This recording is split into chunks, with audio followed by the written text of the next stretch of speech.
अस्सलाम वालेकुम प्यारे बच्चों और बच्चियों। आज 8th क्लास के साइंस से एक और टॉपिक लाकर हम आपके लिए हाजिर हैं। तो ये टॉपिक है फूड प्रोडक्शन एंड मैनेजमेंट।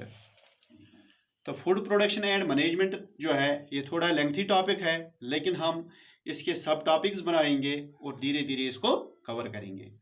तो डियर स्टूडेंट्स, आज के इस सेशन में हम कवर करने जा रहे हैं agriculture, crop plants, basic practices for crop production, right kind of soil, selection of right seeds, raising seeds in nursery, transplanting, manuring, irrigation, weeding and crop protection। तो ये सब हम इस सेशन में कवर करने जा रहे हैं। तो बच्चों, आप धीरज रखिए, ये सब हो जाएगा इस सेशन में। Dear students, first of all we see agriculture. Agriculture किसको कहेंगे? हमें मालूम है कि हम एक एग्रीकल्चरल कंट्री में रहते हैं। हमारा मुल्क एक एग्रीकल्चरल कंट्री है, यानी यहाँ पर ज़्यादातर लोग जो हैं एग्रीकल्चर पर निर्भर हैं।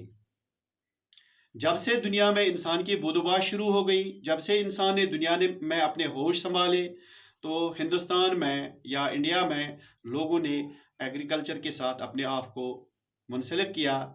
एग्रीकल्चर और जिंदगी का ऐसा ही साथ है जैसा हम चोली और दामन का साथ बोलते हैं। तो एग्रीकल्चर है क्या? किसको बोलेंगे हम एग्रीकल्चर? एग्रीकल्चर डियर स्टूडेंट्स ये एक लैटिन वर्ड है, एगर एंड कल्ट्रा।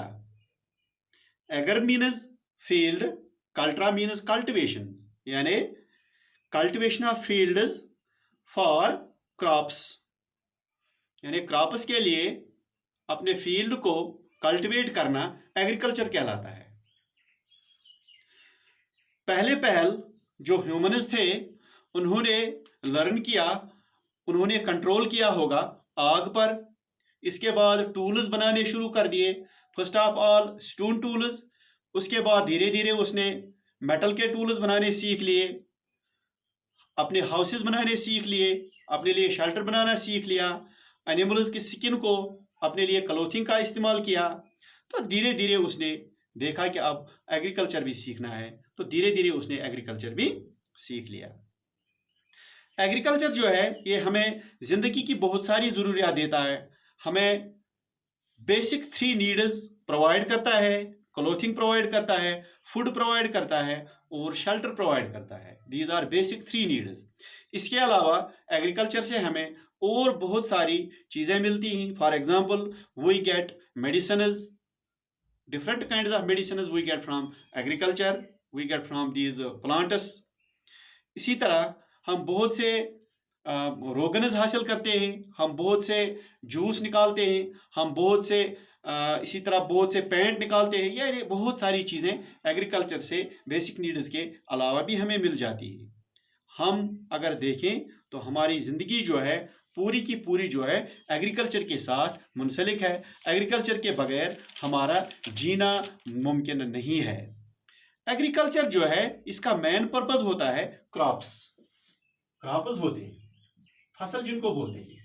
तो क्रॉप जो है इसमें एक अहम जुज है या इसका एक आउटपुट है, अहम आउटपुट है क्रॉप। तो क्रॉप किसको बोलेंगे, फसल किसको बोलेंगे? फसल हम बोलते हैं कोई भी पौधा जिसको एक खेत में किसी खास फायदे के लिए ग्रो किया जाए या केयर किया जाए, उसको हम क्रॉप बोलते हैं। Any plant grown and cared for, any plant grown and cared for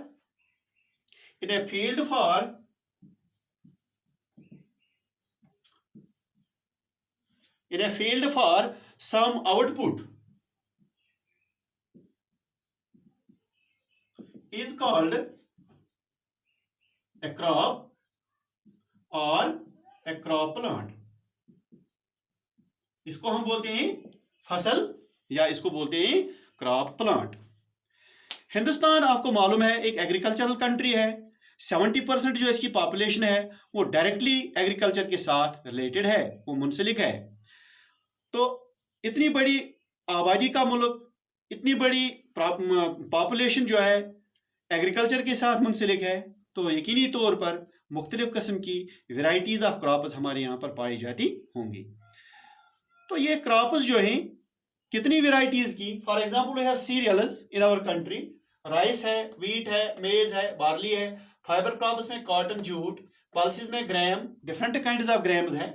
lentils हैं, पीज हैं, बीन्स हैं। ऑयल सीड्स में mustard, groundnut, sunflower. Root crops हैं हमें, जिनमें रूट क्रॉप्स में स्वीट पोटैटो है। ट्यूबर क्रॉप्स में पोटैटो है, टेपियोका है। शुगर क्रॉप्स में शुगर कैन, बीट रूट है। इसी तरह प्लांटेशन क्रॉप्स में कॉफी है, टी है या रबर है। तो ये क्रॉप्स जो हैं, most of these crops provide S staple food. ये स्टेपल फूड किसको बोलेंगे? स्टेपल फूड उस फूड को बोलेंगे जो किसी कम्युनिटी के लिए या किसी सोसाइटी के लिए स्टैंडर्ड डाइट प्रोवाइड करता हो। उनकी एनर्जी के लिए, उनकी कैलोरीज के लिए एक स्टैंडर्ड डाइट प्रोवाइड करता है, हम उसको बोलते हैं, ये है इनका स्टेपल फूड या standard diet of a standard diet of a community is called staple food, यानी उसको बोलते हैं हम स्टेपल फूड। तो हमारा जे.एंड.के जो है, ये स्टेट जे.एंड.के जो है, यहां पर भी बहुत सारे क्रॉप्स उगते हैं। यहाँ का पहला सेटलमेंट कमिश्नर, आपने नाम सुना होगा, आपने बुजुर्गों से नाम सुना होगा, सर वाल्टर लॉरेंस उसका नाम था। पहला सेटलमेंट कमिश्नर जो था, अंग्रेजों के दौर का आदमी, तो उसने यहाँ के बारे में एक हिस्टोरिकल अकाउंट लिखा है, उसका नाम है द वैली ऑफ कश्मीर। तो वैली ऑफ कश्मीर में वो जिक्र करता है कि कश्मीर एक ऐसा मुल्क है, ये आपको याद रखना चाहिए, कश्मीर एक ऐसा मुल्क है जहां पर फ्रूट्स और सैफरन की अच्छी तादाद पाई जाती है और इसके अलावा इनकी क्वालिटी भी सबसे बढ़िया होती है।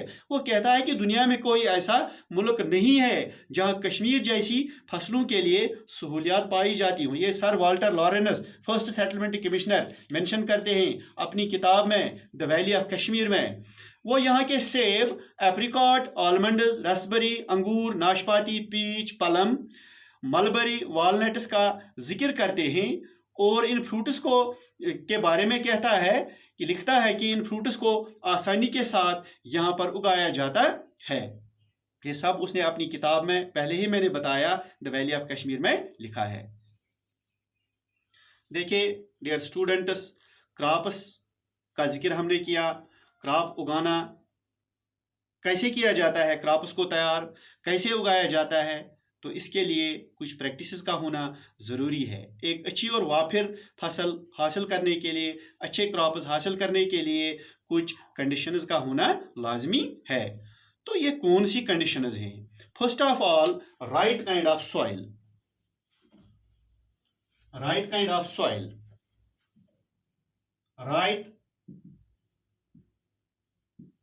काइंड ऑफ सॉइल, अच्छी क्वालिटी की सॉइल, गुड क्वालिटी सीड्स यानी अच्छे बीज, required amount of water, protection from weeds and pests, proper implements. अपने खेतों में काम करने के लिए कुछ इंप्लीमेंट्स का इस्तेमाल करते हैं, वो अच्छे होने चाहिए, वो प्रॉपर होने चाहिए। तो पहले हम देखेंगे इस सॉइल के बारे में, राइट काइंड ऑफ सॉइल। एक अच्छी और वाफिर क्रॉप, गुड क्वालिटी क्रॉप हासिल करने के लिए डियर स्टूडेंट्स, हमें अच्छी किस्म की मिट्टी का होना ज़रूरी है। तो हर एक फसल के लिए आपको मालूम है अलग अलग किस्म की मिट्टी की ज़रूरत पड़ती है, अलग क्वालिटी की मिट्टी की ज़रूरत पड़ती है। लेकिन जिस किस्म की भी सॉइल हो, जिस किस्म की भी सॉइल हो, तो ये अच्छी होनी चाहिए। इसे पहले मैनेज करना पड़ता है, मिट्टी को पहले मैनेज करना पड़ता है, तैयार करना पड़ता है। कुछ मेजर्स हैं जिनका जिक्र करना यहां पर जरूरी है। तो कौन से कंडीशंस हैं? Number 1, field should be open so that sunlight and air are abundantly available.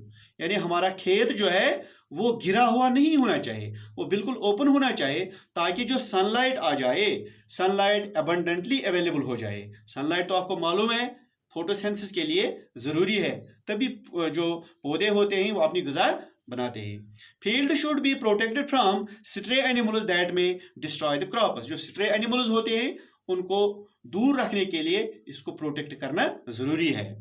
Soil should be turned and loosed before sowing seeds, यानी अपने बीज लगाने से पहले जमीन को जोतना खोदना जरूरी है, क्योंकि जोत कर और खोद कर इसमें जो छोटे छोटे नन्हे नन्हे रूट्स होते हैं वो इसमें आसानी के साथ पेनिट्रेट हो जाते हैं।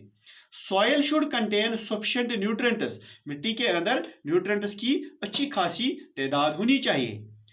इसके अलावा वीड्स जो है इनको जमीन से निकाल बाहर करना चाहिए, अपनी इन फसलों से निकाल बाहर करना चाहिए, because they compete in nutrients and in sunlight with our crops. तो पहले देखते हैं हम loosening and turning of soil. Loosening and turning of soil देखते हैं। जमीन को अब लूज और टर्न करने के लिए डिफरेंट मेथड्स अपनाए जाते हैं, डिफरेंट इम्प्लीमेंट्स अपनाए जाते हैं। तो जमीन को जोतने के लिए प्लोह का इस्तेमाल किया जाता है। प्लोह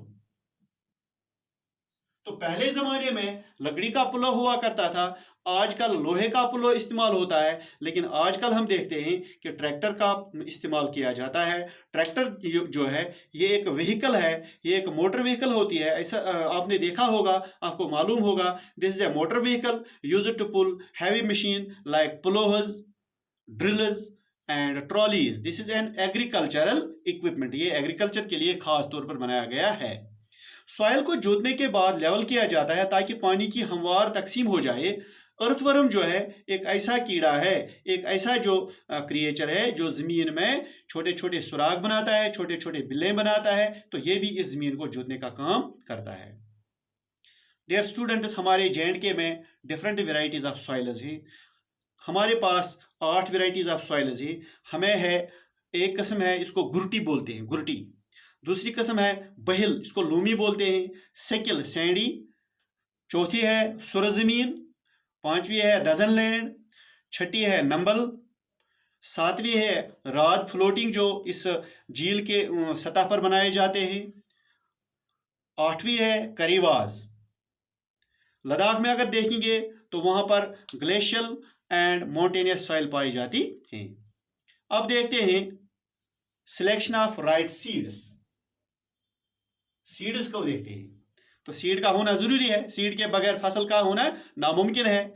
good quality seeds which are free from any disease, यानी जो अच्छी क्वालिटी के सीड्स होते हैं जिनमें कोई बीमारी नहीं होते हैं, ये एक अहम रोल अदा करते हैं हमारी गुड क्रॉप यील्ड के लिए। तो गुड क्रॉप यील्ड के लिए अच्छी सीड का होना लाजमी है। गुड क्वालिटी सीड्स जो हैं उनमें कौन कौन सी क्वालिटीज होती हैं? Seeds must be free from any disease and resistant to disease, यानी कोई भी बीमारी उनमें नहीं होनी चाहिए और उनके अंदर एक शक्ति होनी चाहिए बीमारियों से लड़ने की।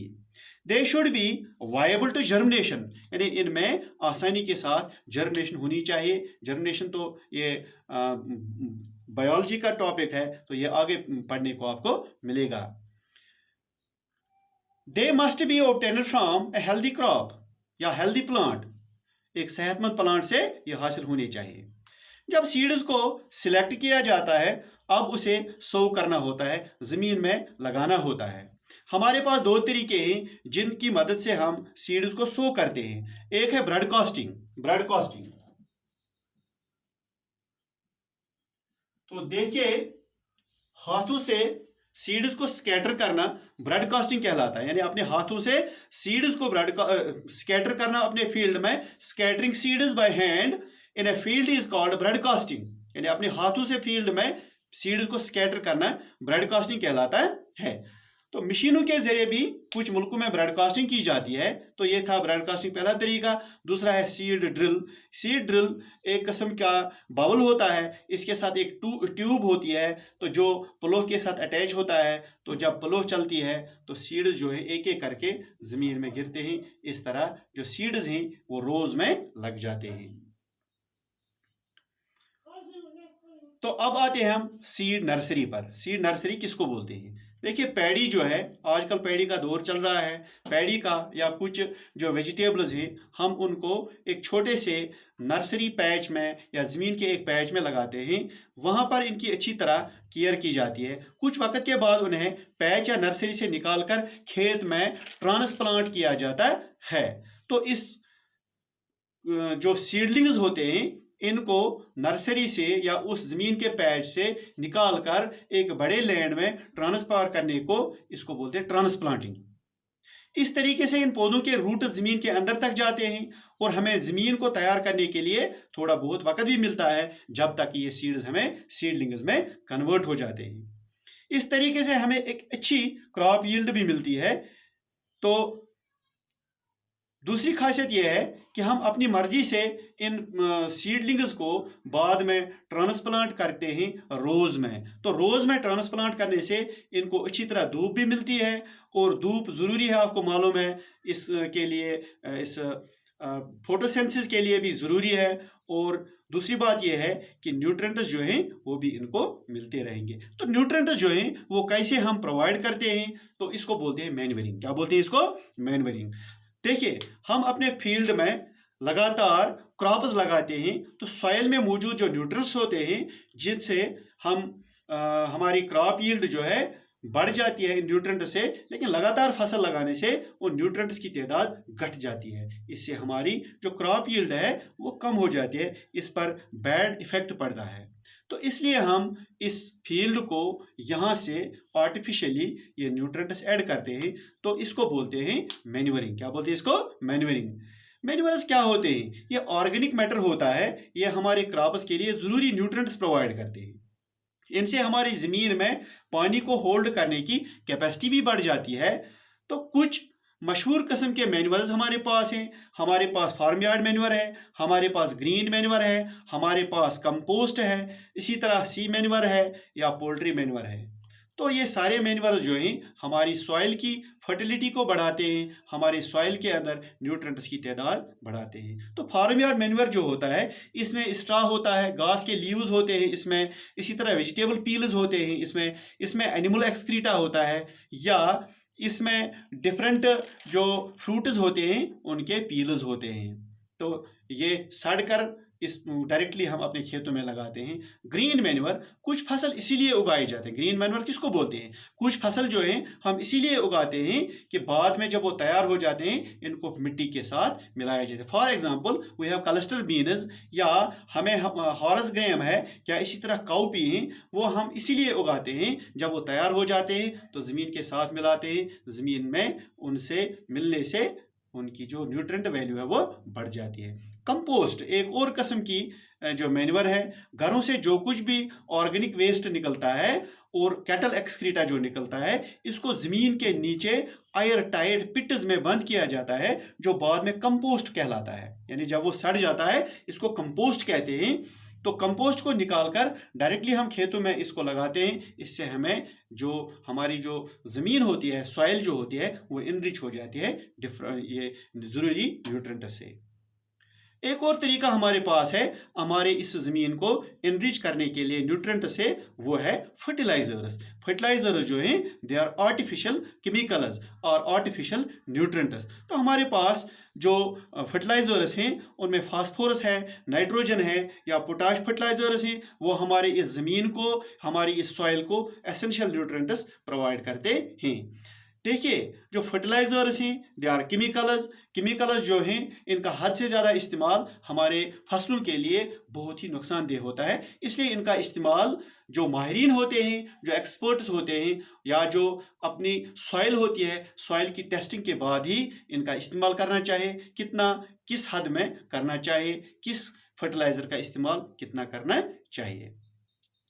देखिए, ज़मीन को अच्छी फसल निकालने के लिए सॉइल से एक और चीज़ ज़रूरी है, इसको बोलते हैं हम इरिगेशन। तो इरिगेशन जो है ये कितना ज़रूरी है? इरिगेशन किसको बोलते हैं? देखिए, पानी ज़िंदगी का एक ऐसा जुज़ है जिसके बगैर दुनिया की कोई भी ज़िंदगी नामुकम्मल है। ये आपको मालूम है, नामुकम्मल भी है और अधूरी भी है। हम भी लिविंग थिंग्स हैं, प्लांट्स आर आल्सो लिविंग। तो प्लांट्स को जो प्लांट्स होते हैं या क्रॉप्स जो होते हैं, उनको जो हम पानी पिलाते हैं, इस पानी को बोलते हैं इरिगेशन। ये इरिगेशन कहलाता है। देखिए, इवापोरेशन होती है प्लांट्स में या मेटाबॉलिक एक्टिविटीज होती हैं इनमें। तो इन दो एक्टिविटीज के लिए, इवापोरेशन और मेटाबॉलिक एक्टिविटीज के लिए पानी का होना जरूरी है, इसीलिए हम इसको प्रोवाइड करते हैं ये इरिगेशन। क्रॉप्स को ग्रोथ करने के लिए भी इरिगेशन बहुत ही जरूरी है, यानी क्रॉप्स जो हैं वो बढ़ते हैं, बढ़ने के लिए उनको इरिगेशन जरूरी है। पानी ज्यादा नहीं होना चाहिए न कम होना चाहिए, ये बराबर होना चाहिए। अगर कम हो गया या ज्यादा हो गया, हद से ज्यादा हो गया, दोनों सूरतों में हमारे इस फसल को नुकसान करता है।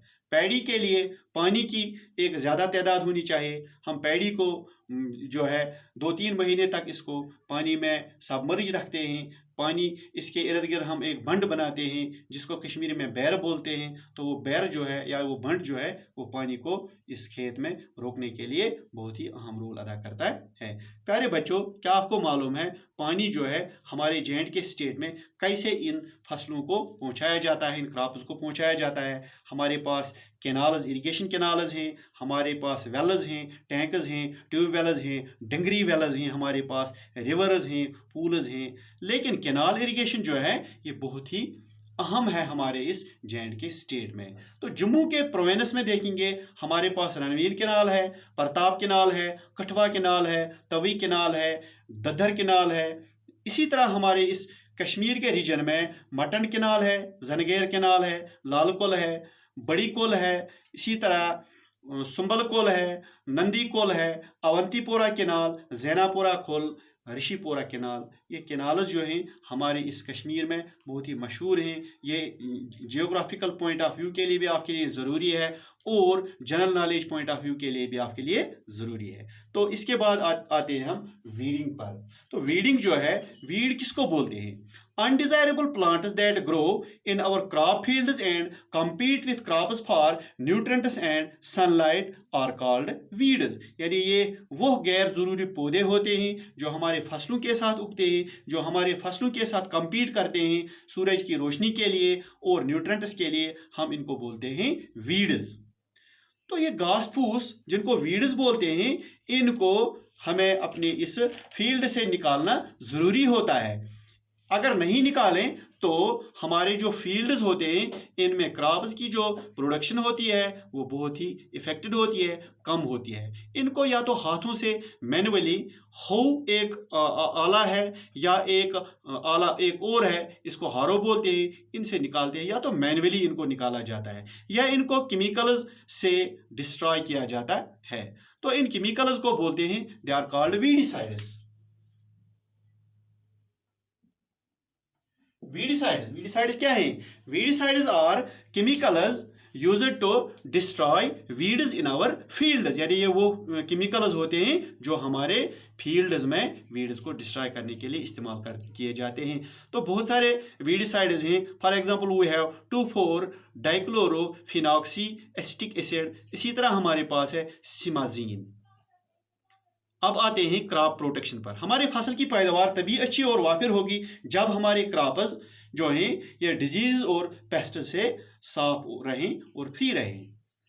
हमारे क्रॉप्स को इंसेक्ट्स, फंजाई, बैक्टीरिया वगैरह से खतरा रहता है। हम अपने क्रॉप्स को पेस्टिसाइड स्प्रे करते हैं जिनसे पेस्ट्स का कंट्रोल हो जाता है। इसी तरह इंसेक्टिसाइड्स लगाते हैं जिनसे इंसेक्ट्स को कंट्रोल किया जाता है। इसी तरह अभी मैंने आपको बताया वीडिसाइड से वीड्स को या अनवांटेड वीड्स को कंट्रोल किया जाता है। मेलाथियोन, डाइमिक्रॉन, पॉलीथियोन इस्तेमाल करके हम कुछ जो इंसेक्ट्स हैं या कुछ जो फंजीसाइड्स हैं इस्तेमाल होते हैं। तो इनमें मेलाथियोन है, डाइमिक्रॉन है, पॉलीथियोन है। इनके इस्तेमाल से पेस्ट्स और उनके लार्वा को मारा जाता है। यानी लार्वा जो होते हैं या पेस्ट जो होते हैं इनको कंट्रोल किया जाता है, इनको मारा जाता है, इनको अपने खेतों से रोका जाता है।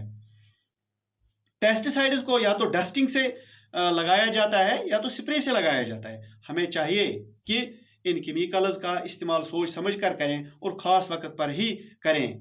ये केमिकल्स बहुत ही जहरीले होते हैं, इनका इस्तेमाल एहतियात करना, इनका इस्तेमाल एहतियात के साथ ज़रूरी है। और वक़्त मैंने अभी बताया, वक़्त ये होता है कि अगर हम केमिकल्स का इस्तेमाल करेंगे जर्मिनेशन के टाइम में, जब जर्मिनेशन होती है, जब ये होता है, जब पोलिनेशन होती है, तो पोलिनेशन के टाइम में इंसेक्ट्स का होना हमारे खेतों में, हमारे इस फसलों में ज़रूरी है। तो अगर हम उस टाइम केमिकल्स का इस्तेमाल करेंगे, वो जो इंसेक्ट्स होते हैं पोलिनेशन के लिए वो मर जाते हैं, तो इससे नुकसान हो जाता है, हमारे फसल बहुत ही नुकसान हो जाते हैं, हमारे फसल नहीं बनते हैं, तो उल्टा नुकसान ही हो जाता है। इसीलिए किसी माहिर या किसी एक्सपर्ट से मशवरा करने के बाद ही इनका इस्तेमाल करना चाहिए।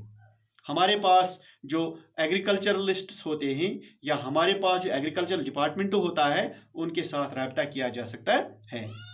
देखिए प्यारे बच्चों, हम मार्केट से वेजिटेबल्स खरीदते हैं, ग्रेन्स खरीदते हैं या फ्रूट्स खरीदते हैं, तो जब हम उनको घर लाते हैं तो हमें उनको अच्छी तरह साफ़ करना चाहिए, उनको अच्छी तरह धोना चाहिए, क्योंकि अभी आपको मालूम हो गया कि हम स्प्रे करते हैं डिफरेंट केमिकल्स। ये केमिकल्स जो होते हैं ये बहुत ही जहरीले होते हैं, तो हमारे जो फ्रूट्स होते हैं, वेजिटेबल्स होते हैं या जो सीड्स होते हैं या जो ग्रेन्स होते हैं, उनके ऊपर एक कोटिंग होती है इन केमिकल्स की, तो वो केमिकल्स जो हैं हमारे सेहत के लिए बहुत ही मुज़िर होते हैं।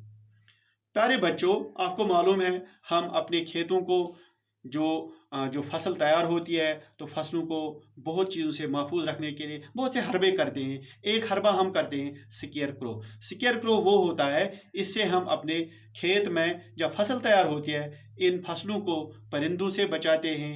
तो ये एक डुम्मी होता है, किसी एनिमल का या किसी इंसान का डुम्मी बनाते हैं हम, उससे परिंदे जो हैं वो हमारे खेतों से डर कर भाग जाते हैं, या स्ट्रे मैमल्स जो हैं वो इसको देखकर भाग जाते हैं। तो ये था पहला हिस्सा इस यूनिट का। अगला हिस्सा अगली बार लेकर आपके लिए फिर आऊँगा।